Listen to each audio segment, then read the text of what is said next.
वीतरागाय नमो अरिहंताणं नमो सिद्धाणं नमो आयरियाणं नमो वत्सायाणं नमो लोये सव साहुणं ऐसो पंचनमुक्कारो सव्वपावप्पणासनो मंगलाणं च सव्वेसिं पडवं हवै मंगलम्। ओम नमो भगवते वासुदेवाय। ओम नमः शिवाय। जय सच्चिदानंद, जय सच्चिदानंद, जय सच्चिदानंद, जय सच्चिदानंद। ચાલો તારે આપણે કવિરાજનું પદ માણીએ એક.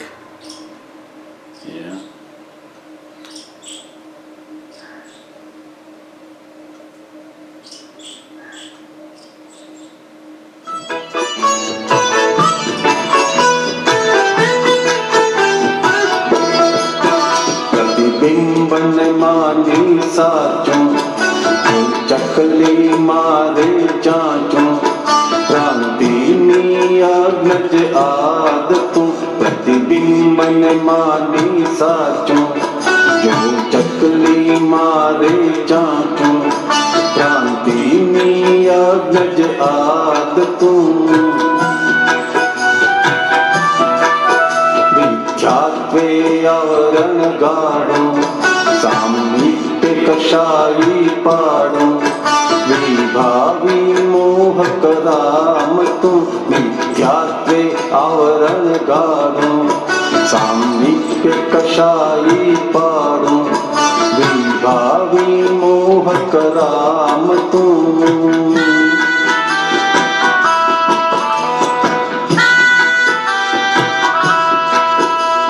स्वयं जानता कोयरारो अनादि अनंत जगत स्वयं जानता कोयरारो अनादि अनंत जगत प्रसव धर्मी प्राकृत वस्ति विश्व भाव रस मन प्रसव धर्मी प्राकृत वस्ति विश्व भाव रस मन पोते करता पद मान्यो अहम नु गांडू खातू रागे या द्वेषे चालतू पोते करता पद मान्यो अहम नु गांडू खातू रागे या द्वेषे चालतू प्रतिबिंबन मानी साचो जो चकली मारे चाचो क्रांति में अग्रज आदतों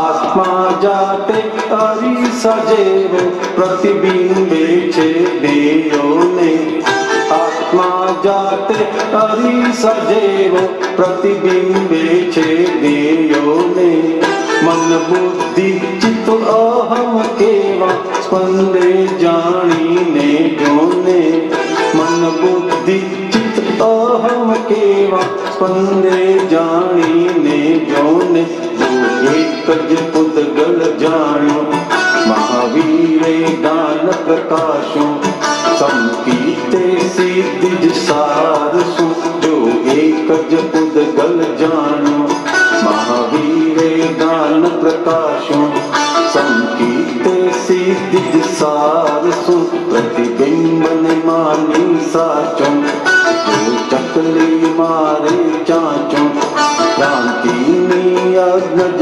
आदतों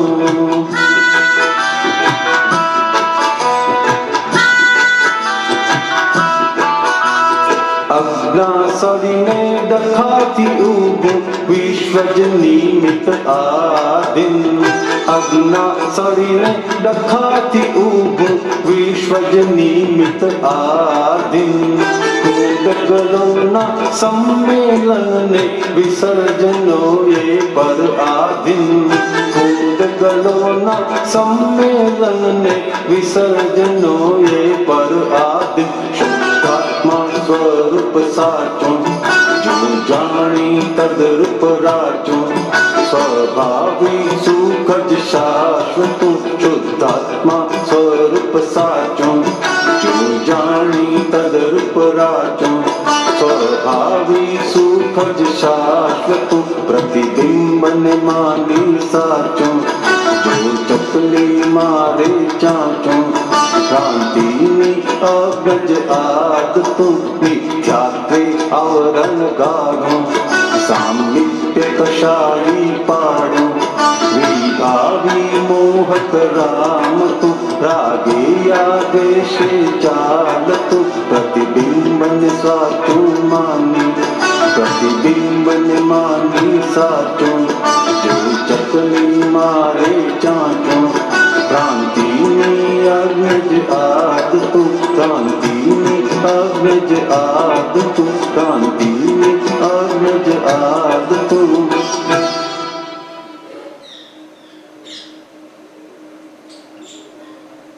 જય સચ્ચિદાનંદ.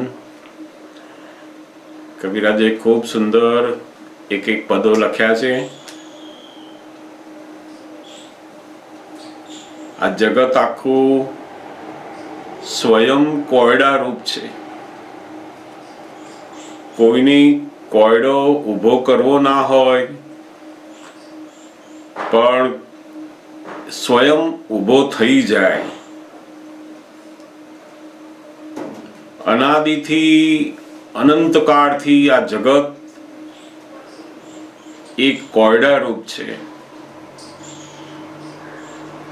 જેમ કોઈ આપણને ના ગમતું કહી ગયો એટલે તરત જ આપણે ગમે તેટલું જાણેલું હોય તોય અંદર કોયડો ઊભો થઈ જાય કે મને કેમ કહી ગયો, મેં તો એનું કશું બગાડ્યું નથી છતાં મને આવું કહી ગયો. એક પેલો તો બોલીને જતો રહ્યો પણ આપણી અંદર કોયડો ઊભો થયો. એટલે દાદા ભગવાન કહેતા ને કે આખું જગત આ કોયડાની અંદર જ ડિઝોલ્વ થયેલું છે. The world is the puzzle itself. અને જેની આ કોયડો સોલ્વ કરતા આવડ્યો નહીં એ બધા આ કોયડાની અંદર ડિઝોલ્વ થઈ ગયા. કોઈ માન આપે ત્યારે પણ એ કોયડો ઊભો થાય છે અને એ માનમાં ડિઝોલ્વ થઈ જાય છે. અને જ્યારે અપમાન આવે છે ત્યારે પણ કોયડો ઊભો થાય છે અને પોતે એ કોયડાની અંદર ડિઝોલ્વ થઈ જાય છે. આ કોયડો ઊભો થવાનું મોટામાં મોટું કારણ કયું તો કે ભ્રાંતિ. જેમ અરીસા પાસે ચકલી બેઠી હોય તો એની ભ્રાંતિ ઉત્પન્ન થાય છે કે સામે બીજી ચકલી છે અને એ ભ્રાંતિના કારણે જ એ સામેવાળી ચકલીને ચાંચો માર માર કર્યા કરે છે. વાસ્તવમાં એ બધી ચાંચો પોતાને જ વાગી રહી હોય છે. એવું જ આ જગતની અંદર છે. આપણને આખા જગતના બહાર જે કંઈ બધા હિસાબો, બધા વ્યવહાર, જે કંઈ બધું દેખાય છે એ આપણું પોતાનું જ પેલું પ્રતિબિંબ છે. આપણે પોતે જે બીજ નાખેલા એનું ફળ રૂપે પ્રતિબિંબ આવ્યું છે. અને એ પ્રતિબિંબ ને આપણે સાચું માનીએ છીએ કે આ મારી જોડે આ આવું જ કેમ કરે. ખરેખર તો પોતે એની સાથેનો જે ઋણાનુબંધ બાંધેલો એ આજે સંજોગોના આધીન ઉકળી રહ્યો છે. પણ ત્યાં પેલી ભ્રાંતિથી અને એવું લાગે છે કે આ મને આવું કેમ કરે છે, મારા વિશે આવું કેમ બોલે છે, મને જ કેમ કે છે, મારે જ કેમ સહન કરવાનું.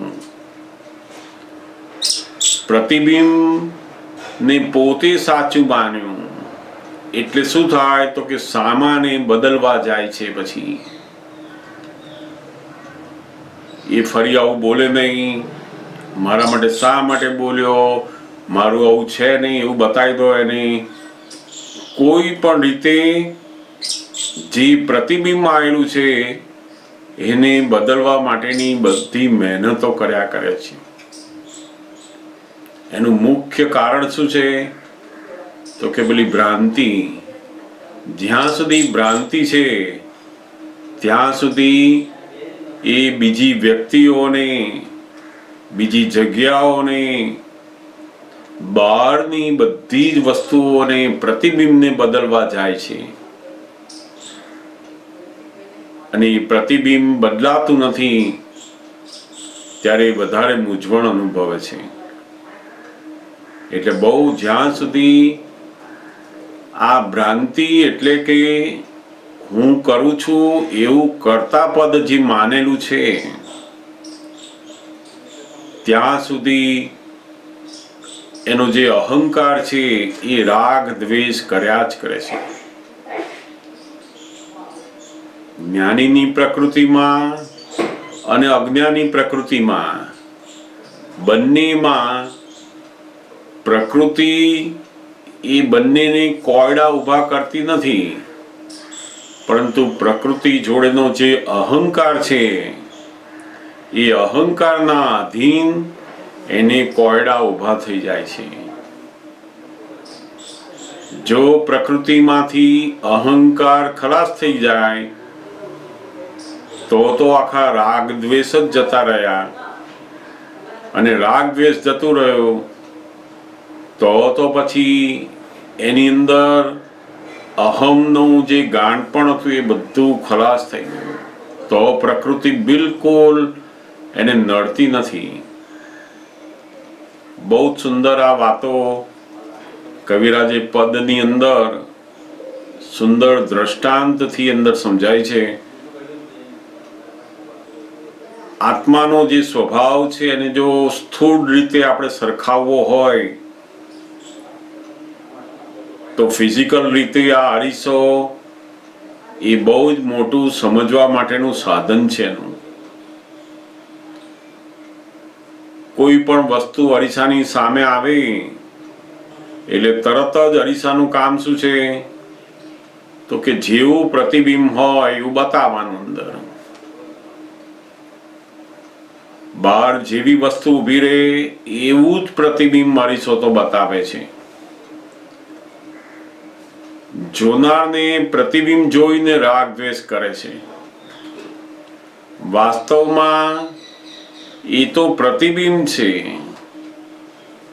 અને જો એ પ્રતિબિંબને પેલો જોનારો અહંકાર ત્યાંથી હટી જાય તો આખું પ્રતિબિંબ એ જ્ઞેય સ્વરૂપે રહ્યા કરે છે. આ મન, બુદ્ધિ, ચિત્ત અને અહમ એ બધા જ્ઞેય સ્વરૂપે રહ્યા કરે છે. જ્યાં સુધી કર્તા પદ છે ત્યાં સુધી પેલું મનની અંદર વિચાર આવે છે. એ વિચારનું જે પ્રતિબિંબ પડ્યું એ તરત જ કર્તા પદ વાળો કે મને વિચાર આવ્યો, મને સારો વિચાર આવ્યો, મને ના ગમતો વિચાર આવ્યો, ખરાબ વિચાર આવ્યો. વાસ્તવમાં છે તો પેલું પ્રતિબિંબ, પણ અહંકાર કર્તા પદની ભ્રાંતિના કારણે એને થાય કે મને આવા ખરાબ વિચાર આવે છે. અને જેવું એને કહ્યું કે આ ખરાબ વિચાર એટલે દ્વેષ ઊભો થયો, સારો વિચાર એટલે રાગ ઊભો થયો. એમ પેલા રાગ દ્વેષથી એ બંધાય છે. અને જ્યારે એનો અહંકાર ખલાસ થઈ જાય છે, ભ્રાંતિ જતી રહે છે, ત્યારે આ બધા મનના વિચારો, બુદ્ધિનું બધું ફંક્શન, ચિત્તનું ભટકવું, એનો અંતસ્કરણનો અહંકાર, એ બધા જ્ઞેય બની જાય છે. પછી જ્ઞેય બને એટલે પોતે દરેક વિચારને, દરેક બુદ્ધિના બધા ડિસિઝનને પોતે જાણ્યા કરે છે. બસ, અને એ જાણપણું રહ્યું એને જ ભગવાન કહે છે કે આ બધું એક જ સ્વભાવી પૂતગલ છે. એમાં આ સારું ખોટું, કામનું ના કામનું, નફો ખોટ એવું કશું છે જ નહીં. એમાં પૂતગલ એટલે પૂરણ થયેલું જેવું છે એવું જ ખાલી થઈ રહ્યું છે. એને કોઈ વિશેષણ આપવાની જરૂર નથી. અને વિશેષણ આપ્યા વગર આપણે એને રહ્યા, એને જ્ઞાનીઓ જાણ્યું કહે છે કે આપણે એને જાણ્યા જ કર્યું, જાણ્યા જ કર્યું. મહાવીર ભગવાનની પણ છેલ્લામાં છેલ્લી આ જ જાગૃતિ હતી કે પોતે એક જ પૂતગલને જોયા કર્યું, જાણ્યા કર્યું. બસ, એમાં સારું ખોટું કશું છે જ નહીં. પૂતગલ તમે જેવું ભરેલું છે એવું જ ખાલી થવાનું છે. આ જ આખા સંકિત સિદ્ધો. આપણે હમણાં તમે કીધું ને કે કોઈ આપણને બોલી ગયા હોય તો આપણને એવું થાય કે આપણને જ કેમ બોલી ગયો, એવું હમણાં તમે કહો છો એના બધી સમજણ પડે કાકા. પણ મને મેં તમને હમણાં 2 દિવસ પહેલા એક વાત કરી હતી, જે ઇન્સિડન્ટ થયો મારી સાથે. એ તો મને છે ને, એ તમે મને કીધું હતું કે એ વસ્તુ બની ગઈ એટલે હવે એને યાદ કરવાની નહીં. પણ મને આમ થોડાક સમય થાય ને એટલે મને વસ્તુ યાદ આવે. એટલે ઇનડાયરેક્ટલી જે તે વ્યક્તિને આપણે પાછો આન્સર આપી દઈએ કોઈ પણ રીતે કે તમે આવું કરી નહીં શકો ને તમે જે આવું કર્યું એ નહીં સારું, એવું થયા કરે. તો એ જયારે વિચાર આવે ને ત્યારે મને અંદરથી એવો આન્સર આવે કે આપણે એ આપણું અપમાન કરી ગયા, એ કહી ગયા, એ આપણા માટે ઉપકારી છે, તો સામે પાછું ક્યાં આપણી સાથે એની સાથે નવું કરવું છે. એ સમય જે સમય થયું એ સમય પતી ગયું, પછી ક્યાં કરવું છે. પછી એક બાજુ એવું થાય કે કરી જ દેવું છે, કરી જ દેવું છે. એટલે મને એવું થાય કે હું વોટ્સઅપમાં એવી રીતના સ્ટેટસ મૂકું, એ મારું સ્ટેટસ વાંચે, જેનાથી એ વ્યક્તિને ખબર પડે કે આ વસ્તુ એના માટે જ છે. એવું એટલું અંદરથી પાછું બીજી બાજુથી બીજો અવાજ આવે. તો પછી થાય કે કઈ નહીં, ચલો મૂકી દઈએ. એ જે મૂકે છે ને, મારું જે મને કરાવડાવે છે ને ફાલુના અંદરથી બધું એવું જોવું એમ કે કેટલું નચાવડાવે છે. સ્ટેટસ તો મૂક્યું નથી પણ છતાં આ 2 બાજુ થાય અશોક કાકા, કે મૂકવું છે એક બાજુ થાય કે ના આપણે નથી કરવું, એક બાજુ થાય કરવું છે, નથી જ કર્યું. પણ એ 2 વસ્તુ થાય. એમાં અશોક કાકા એકવાર કરી દેવું તો મનમાંથી નીકળી જાય, ને કરીને જાણવું કે કરવું જ નહીં, એવું થયા કરે. આમાં કેવું છે તો કે અનંત અવતારથી આપણે આ જગતનો જે ન્યાય છે, જગતની જે બધું જ્ઞાન છે, એ જ્ઞાનથી જ આપણે જીવન જીવેલા હતા. અને એ જ્ઞાન કયું છે તો કે બુદ્ધિજન્ય જ્ઞાન છે. બધા એ બુદ્ધિજન્ય જ્ઞાન એ આપણને સંસારમાં ભટકાવનારું જ્ઞાન છે. તમને જો આપણે આ જગતના અંદરથી મુક્ત થવું હોય, આ દુઃખોમાંથી મુક્ત થવું હોય, તો જ્ઞાનીનું જે જ્ઞાન છે, જે દ્રષ્ટિ છે, એ આપણા જીવનમાં હવે મુકતા જવાની છે. આપણું કોઈ અપમાન કર્યું એટલે તરત જ આપણે આજ્ઞા ધર્મથી એ જે પઝલ ઊભું થયું કે આ મને કહી ગયો, મારી ભૂલ છે નહીં છતાં પણ મને કહી જાય છે, એવું અંદર જે ઊભું થયું આપણને, એટલે તરત એ પઝલને આજ્ઞા ધર્મથી સોલ્વ કરવાની છે.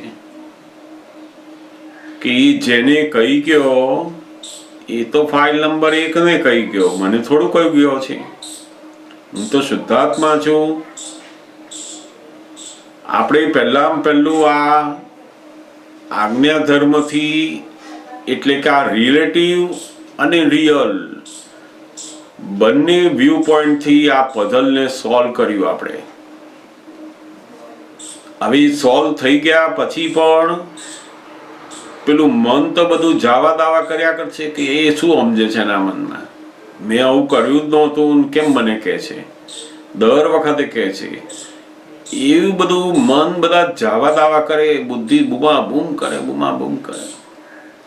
પછી એની અંદર આગળ વધે કે લાય હું એને આવું કહું, લાય એને આ કરું, ફલાણાને આ કહું, આને આમ કહું. પછી એ માણસ એને કે બધું જાતનું બુદ્ધિ શોધી નાખે બધું એનું.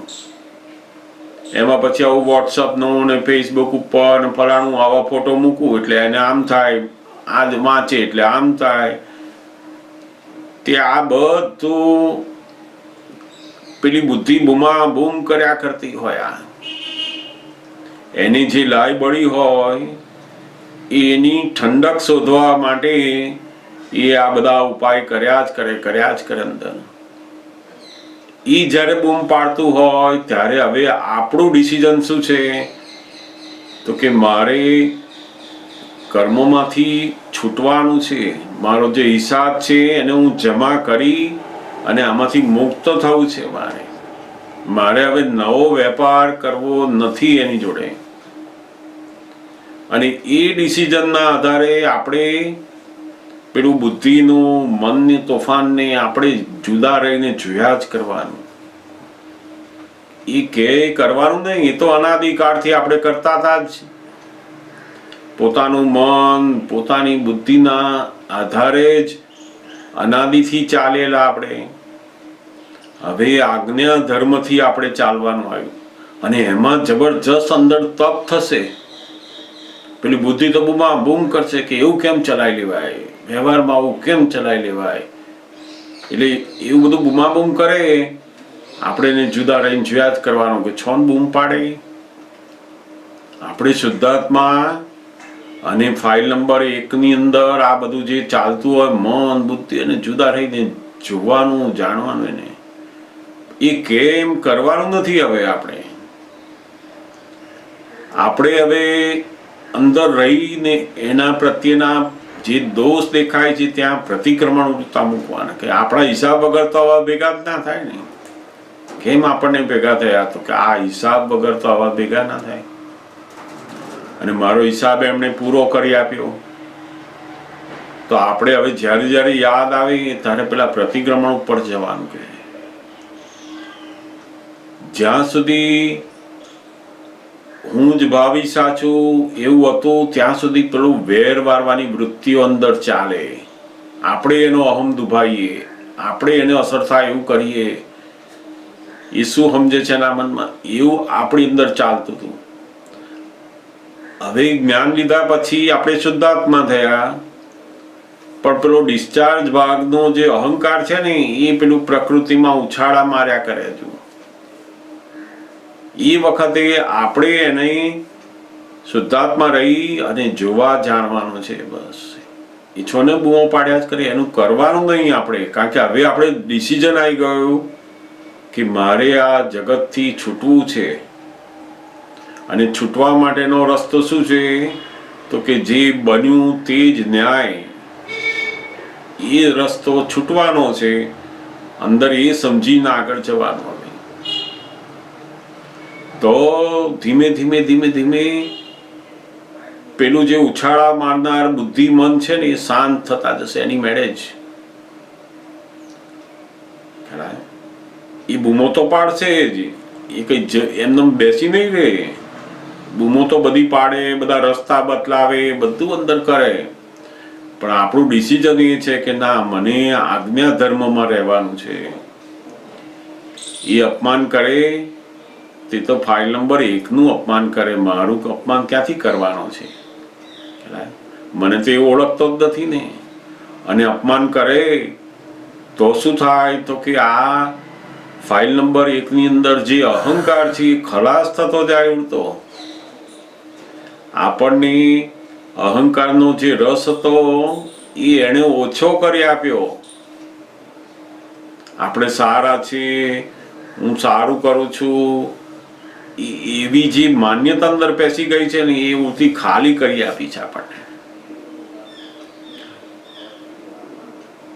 આપણો અહંકારને નિરસ કરવામાં એ બહુ જ ઉપકારી બન્યું આ સંજોગ. એવું સમજી અને આગળ જવાનું એમાંથી.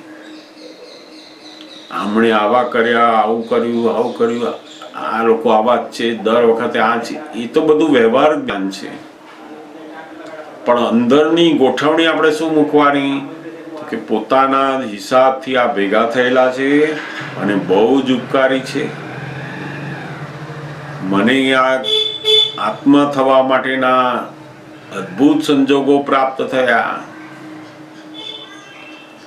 જ્યારે આપણી ફાઇલ નંબર 1 નું અપમાન કરે અને ત્યારે જ પેલું શુદ્ધાત્મા નું જ્ઞાન સ્વરૂપ પ્રગટ થવાનો સંજોગ આવે છે, ત્યાં એ જ વખતે આપણે શુદ્ધાત્મા થઈએ ત્યારે જ ખરો અનુભવ થાય. પછી એમનેમ બેઠા હોય અને હું શુદ્ધાત્મા છું, આ ફાઇલ નંબર 1 છે, તે એવું તો રે. સાચું શુદ્ધાત્મા આપણને હાજર રહ્યો ક્યારે કહેવાય? પેલો અપમાન કરતો હોય અને છતાં એ નિર્દોષ દેખાય. એ જે પ્રયોગ છે એ આપણને આ તક મળી અને એ વખતે આપણને ના રહ્યું, પણ પછીથી આપણે ગોઠવવાનું. પણ પહેલા જે બધો એટેક કરતા હતા ને, એમાં હવે બિલકુલ જવાનું નહીં, કારણ કે આપણે છૂટવું છે. હવે સંભાવે નિકાલમાં આવવું છે આપણે. માટે આપણે પેલામાં આવવાનું કે મારે સંભાવે નિકાલમાં જવાનું છે. એ જે કંઈ બની ગયું એ આપણી જોડેના જે હિસાબ હતા, ઋણાનુબંધ હતા, એનાથી પૂરા થઈ ગયા. અહીંયા આપણે હવે પ્રતિક્રમણ કરો, એનો દોષ જો દેખાય એમ પ્રતિક્રમણ કરો અને એને બાજુએ મૂકો. સમજાય ને? એટલે આ બન્યું તે જ ન્યાયનો જે રસ્તો છે, એ જ મોક્ષ માર્ગનો રસ્તો છે. બીજાનો દોષ દેખાયો, બીજાની ભૂલ ને એની સામે એટેક કરવો, એ તો સંસારનો નવો જગત ઊભું કરવાનો રસ્તો છે. આપણે કોઈને ઉધાર રૂપિયા આપ્યા હોય અને એ પાછો આપી જાય આપણને, તો આપણે ખુશ થઈએ ને કે આપણું ધીરેલું હતું એ પાછું આપી ગયો, એટલે આપણે ખુશ થઈએ અને ફરી આપણે આપીએ નહીં એને, કારણ કે આપણને ખબર છે કે આપણે હવે નવો ધંધો કરવો નથી. એવી જ રીતના આ પણ બધા હિસાબ છે કર્મના, અપમાનના, માનના. અને એ અપમાનનું જ્યારે આપી ગયો ત્યારે ખુશ થવાનું કહો મેં ધીરેલું તે પાછું આવી ગયું. હવે ફરી નવું આપણે આપવાનું નહીં તો પાછો ધંધો શરૂ રહેશે એની જોડે. એ આપણે 2 અપમાન આપી ગયો, આપણે 4 આપીએ, ફરી પાછા 4 આવશે, પછી 8 આવશે, એમ ચાલી જ જશે ધંધો. પછી આ સમજણ વાળા આ હિસાબથી મુક્ત થાય એટલે જમા કરી દે એને કે તમે 2 અપમાન આપણને આપ્યા, જમા કરી લો, આપણે આપવાનું નહીં પછી, કારણ કે આપણે આ ધંધામાંથી બહાર નીકળવું છે. હવે સમજાય ને? એમ સમજણથી આ બધો ઉકેલ આવે એવો છે. અંદર મન બુદ્ધિ બુમાબુમ કર્યા કરે, પણ આપણે એને શુદ્ધાત્મા થઈને જોયા જ કરવાનું. હવે આપણે એનું માનવાનું નહીં, કારણ કે અનાદિથી બુદ્ધિનું માનીને તો આ સંસાર ઊભો થઈ ગયેલો બધો. આ બુદ્ધિ આપણને જે બધા ન્યાય બતાવે કે મેં તો આવું કર્યું જ નહોતું, મેં આમ નહોતું કર્યું તોય મારું આવું કહ્યું, એ બધા બુદ્ધિના ન્યાય છે. એ વ્યવહારિક માટે બરાબર છે, પણ આપણે એને બ્લેમ આપવા માટે જરૂર નથી. વ્યવહારમાં એવું સમજાય કે ભાઈ આપણે કશું કર્યું નહોતું છતાંય કહ્યું, એ વ્યવહારિક જ્ઞાન છે. પણ શાના આધારે કહ્યું? તો કે હિસાબના અધીન કહ્યું છે આપણને. આપણે કશું નહોતું કર્યું છતાંય પણ હિસાબના અધીને આપણું જ કર્યું એવું માની આપણું અપમાન કરે. એટલે આપણે સમજી જવાનું કે આ શેના આધીન અપમાન આવ્યું, તો કે હિસાબના આધીન અપમાન આવ્યું છે, અને એને આપણે જમા કરી લો. એટલે જમા કર્યું એટલે આપણી જબરદસ્ત કમાણી કરી. આપણે ત્યાં જેટલા અપમાન જમા કરતા ગયા એટલું આપણે શુદ્ધાત્માની જબરદસ્ત કમાણી કરી. એટલા આપણે શુદ્ધાત્મા થયા બરાબર પાક્કા. આપણે ત્યાં એટલે આ તો બહુ સરસ સંજોગ માનવાનો કે ઓહો, બહુ જ ઉપકારી, મને આત્મા બનવા માટેનો અદ્ભુત સંજોગ મળ્યો. એટલે એમનો બહુ જ ઉપકાર છે કે અંદરથી એવું માનવાનું. આવા ક્યાંથી મળ્યા બિલકુલ સમજતા જ નથી, કઈ આવા આયા, આટલી ખબર પડતી નથી. એ બધું અજ્ઞાન હતું પહેલા. આ તો બહુ ઉપકારી. આપણા હિસાબ વગર તો આ જગતમાં કોઈ માની ના આપે ને અપમાની ના આપે, કશું ભેગા જ ના થાય ને. જ્યાં સુધી આપણા કર્મનો હિસાબ ના હોય ને ત્યાં સુધી આવું કશું ભેગું થાય જ નહીં. અને ભેગું થાય છે માટે હિસાબો છે. આ ઘરના 3 જણ હોય એમાં 2 જણ બિલકુલ આપણી વાત ના સમજે, 1 જણ સમજે. આ નથી સમજતા એવા આપણા હિસાબથી ભેગા થયા છીએ. એ તો સમજદાર જ છે, પણ આપણો એની જોડેનો ઋણાનુબંધ એવો છે કે આપણી વાત એને નથી સમજાતી. પણ જ્યાં સુધી એની દ્રષ્ટિ ઊંધી છે ત્યાં સુધી એવું લાગે છે કે આ એકલો જ નથી સમજતો, બધા સમજે છે. મૂળ પોતાના જ કર્મના હિસાબના આધીન સામેવાળો સમજણવાળો, ના સમજણવાળો, સારો ખોટો, બધું આ તમારું જ પ્રતિબિંબ છે. બધું તમારો જે હિસાબ બાંધી લાગે એવા બધા વ્યક્તિઓ, જગ્યાઓ, બધું કામકાજ, બધું એવું જ મળે છે. એટલે જો બહારના કોઈ પણ વ્યક્તિના હિસાબની ભૂલ કાઢી તો પાછો નવો હિસાબ શરૂ. સમજે ને? એમાં આપણને આપણી ભૂલ દેખાઈ ત્યારે જ્ઞાન સાચું કે મારી જ ભૂલ, મારો હિસાબ હશે ત્યારે જ હવે આયા ને. અને ત્યાં પ્રતિક્રમણ કરી અને ઊંચો મૂકો. સમજાયું ને? જેમ જેમ આવા અનુભવ થતા થતા થતા આખો અહંકાર નો રસ અંદર ખલાસ થઈ જશે ને ત્યારે પેલું શુદ્ધાત્માનું બરાબર પાક્કું થયું કહેવાય.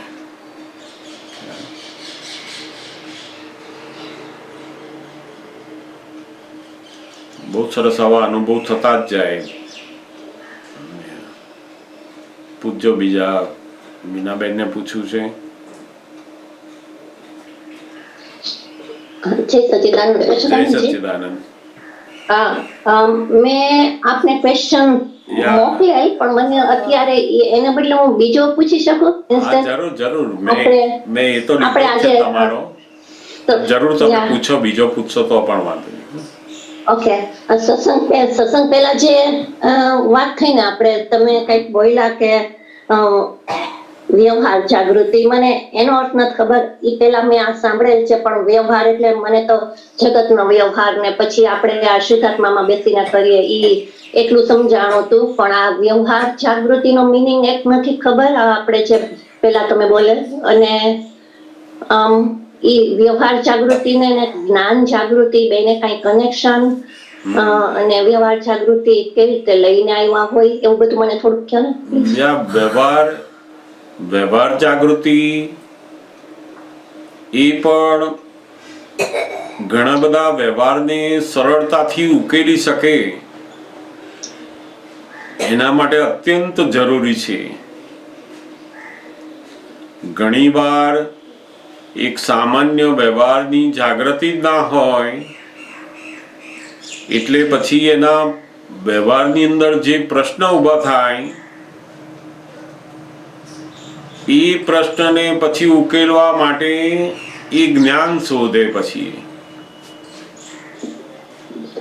જેમ સામાન્ય રીતે કોઈએ આપણને આજે જેમ તમને બન્યું કે આ મેસેજ છે કે આજનો જે સત્સંગ છે 4:30 વાગે શરૂ થશે. દર વખતે વચ્ચે હમણાં 5 વાગ્યાનો રાખ્યો અને હવે અંદર મેસેજમાં 4:30 છે. તો સામાન્ય રીતે આપણે જ્યારે મેસેજ જોઈએ ને ત્યારે આજે સત્સંગ છે એટલું જોઈને બાજુએ મૂકી દઈએ. એટલે પેલું જે અંદર કંઈક ફેરફાર થયું હોય એના ઉપર આપણું ધ્યાન જાય નહીં જલ્દી.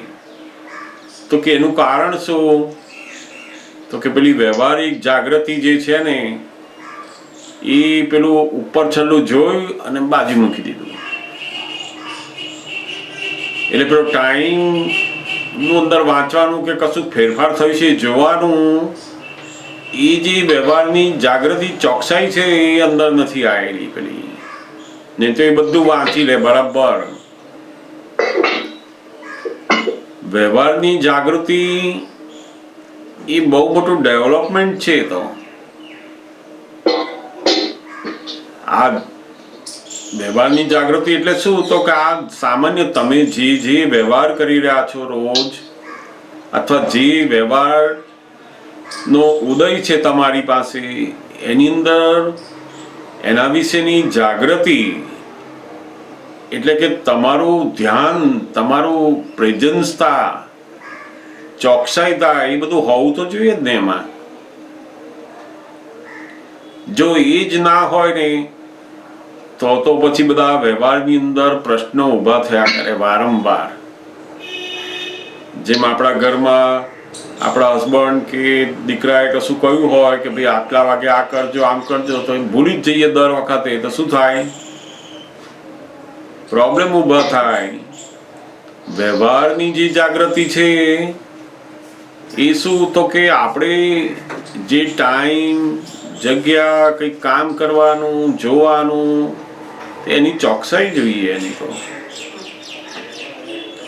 ટાઈમસર ના ઉઠતા હોઈએ, ટાઈમસર ના બધું પતતું હોય, ધ્યાન આપીએ જ નહીં બધું, તો વ્યવહારની જે બધી અજાગૃતિ, બધી આળસ, બેફિકરપણું, એ તો બધા પ્રશ્નો ઊભા કરે બધા. અને પછી એ પ્રશ્નોને શું કરે છે? તો કે જ્ઞાનથી સોલ્યુશન લાવવા જાય. તો કે એવી રીતે સોલ્યુશન ના આવે. વ્યવહારની જાગૃતિનું પહેલું ઘડતર શરૂ થાય અને પછી અંદર જે પોતાને મૂંઝવણ રૂપી જે પ્રશ્નો છે, પોતાની અજ્ઞાનતાના અણસમજણના, ત્યાં જ્ઞાનને મૂકવાનું છે. આ તો બહાર ભૂલી જાય છે જાતે, અને પછી એ કે હવે આવું કેમ થયું? તો કે વ્યવસ્થિત છે, આવા સંજોગો હતા, એવું જ્ઞાન કરવા જઈએ છે. વાસ્તવમાં તો બધી વ્યવહારની જાગૃતિ, જેમ આપણા ઘરે 12 વાગે, 12:30 વાગે મહેમાન આવવાના હોય 4 જણ, તો આપણે 12:30 વાગે આપણી ઘેર આવવાના એટલે જમવાના છે, વાત થઈ જ ગઈ. હવે આપણે એવી તૈયારી કરવાની હોય. પછી એ 12:30 આવે ત્યારે આપણે પૂછીએ પાછું, તો ક્યારે થાય? પછી અંદર મૂંઝવણ ઊભી થાય બધી. જેમ કોઈ માણસ આવે, એક સાથે 10 માણસ આવ્યા અને આપણે પાથરવું હોય, બેસવું હોય, જગ્યા ના હોય, બધા બેસી રહ્યા હોય, તો આપણે એનું આયોજન તો કરવું પડે ને. એ બધી વ્યવહારિક જાગૃતિ છે. એ બધી ઘણી બધી જગ્યાએ વ્યવહારમાં જ આપણને જાગૃતિ ના હોય તો પછી એ ડેવલપમેન્ટની એટલી કચાશ છે. આપણું ધ્યાન જે છે ને એ હજુ એટલું બધું પરફેક્શનમાં નથી આવ્યું. આપણે કંઈક ખોયેલા હોઈએ છીએ, અથવા માનીને જીવીએ છીએ. આમ મેસેજ જોયો ને માની લીધું કે આ સત્સંગ છે, બસ પતી ગયું, એથી આગળ નથી જતા આપણે. એટલે આ બધી વ્યવહારની જાગૃતિની બહુ જરૂર છે. એમાં ધીમે ધીમે આ જ્ઞાનથી કેળવાતી જશે. જો કે આ જ્ઞાનની સમજ આવતા વ્યવહારમાં પણ જાગૃતિ જોઈશે. અમે લોકો બહુ સુંદર એક દાદા ભગવાન સાથે આપતપુત્રોનો જે પ્રસંગ બનેલો, એ સામાન્યપણે તમને જણાય છે એટલે તમને ખ્યાલ આવી જશે બધું જ. આમ આખું દાદા ભગવાનની પાસે એકવાર બેઠેલા બધા, એમની સાથે બધી વાતચીત ચાલતી હતી. હવે એ સત્સંગની વાતચીત ચાલતી હતી, એમાં તરત એવો સમય થતો હતો કે સત્સંગ માટે બીજા બધા મહાત્માઓ પણ ત્યાં આવે.